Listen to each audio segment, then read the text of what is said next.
ధ్యానం సర్వరోగ నివారణి. ఇది మీకు అర్థం కాదు ఇలా పెట్టుకుంటే.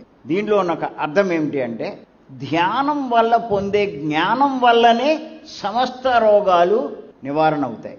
అది సర్వరోగాలు ఎప్పుడు నివారణ అవుతాయి? ధ్యానం వల్ల పొందే జ్ఞానం వల్ల మాత్రమే సమస్త రోగాలు నివారణ. ధ్యానం చేస్తారు, చేసరికి మెల్లిగా ఏమవుతుంది, వీళ్ళకి జ్ఞానం వస్తుంది.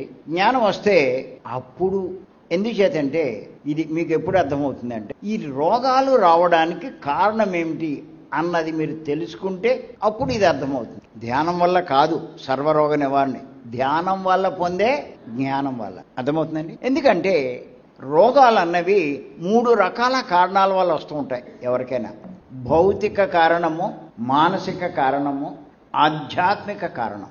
భౌతిక కారణం వల్ల 20% రోగాలు వస్తాయి, మానసిక కారణం వల్ల 50% రోగాలు వస్తాయి, ఆధ్యాత్మిక కారణం వల్ల 30% రోగాలు వస్తాయి. ఓ 5% అటు ఇటు లెక్క. మొత్తం మీద అది సాధారణంగా మీరు ఏమనుకుంటారంటే, ధ్యానం చేసే శక్తి వస్తుంది, ఆ శక్తి వల్ల నాడీ మండలం శుద్ధి అవుతుంది, అప్పుడు మీ రోగాలన్నీ పోతాయండి. అంతే కదండి, మనం విన్నది తెలుసుకున్నది అది. కానీ గుర్తుపెట్టి, ఈ ధ్యానం ద్వారా సంపాదించే శక్తి వల్ల మొదటి 2 రకాలుగా వచ్చే ఏమిటయ్యి?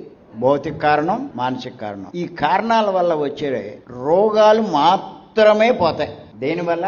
ధ్యానం వల్ల సంపాదించే శక్తి వల్ల. ఏ రకాలు పోతాయి? భౌతిక కారణాల వల్ల, మానసిక కారణాల వల్ల పోతాయి. కానీ ఆధ్యాత్మిక కారణం వల్ల వచ్చే 30% రోగాలు మటుకు పోవు, మీరు ఎంత శక్తి సంపాదించినా సరే. పాయింట్ అర్థమైంది? అంతే. అక్కడ ధ్యానం చేస్తున్నారు, అవి పోవట్లా. ఎందుకు పోవట్లేదు అర్థం కాదు. మరి కొంతమంది పోయింది అంటున్నారు, అవునా? ధ్యానం చేసేవాళ్ళు చాలా మంది నాకు ఈ రోగం పోయింది, ఆ రోగం పోయింది అని చెప్తున్నారు లేదా? అందరూ చెప్తున్నారా?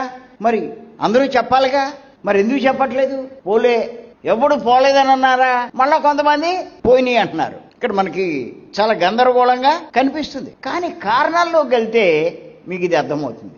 గుర్తుపెట్టుకోండి, భౌతిక కారణాల వల్ల, మానసిక కారణాల వల్ల వచ్చినటువంటి రోగాలు ధ్యానం ద్వారా సంపాదించే శక్తి వల్ల పోతాయి. అలా పోగొట్టుకున్న వాళ్ళు నేను ధ్యానం చేశాను నాకు తగ్గినయ్యి అని చెప్తారు. అర్థమవుతుందండి? మరి అందరూ చెప్తున్నారా అంటే అందరూ చెప్పట్లా. పోలే తగ్గిందన్నోడు మళ్ళీ రాకుండా ఉందా అంటే ఆ తగ్గిందన్నోడు కూడా మళ్ళా వస్తున్నాయి. అర్థం కావట్లేదు ఇది.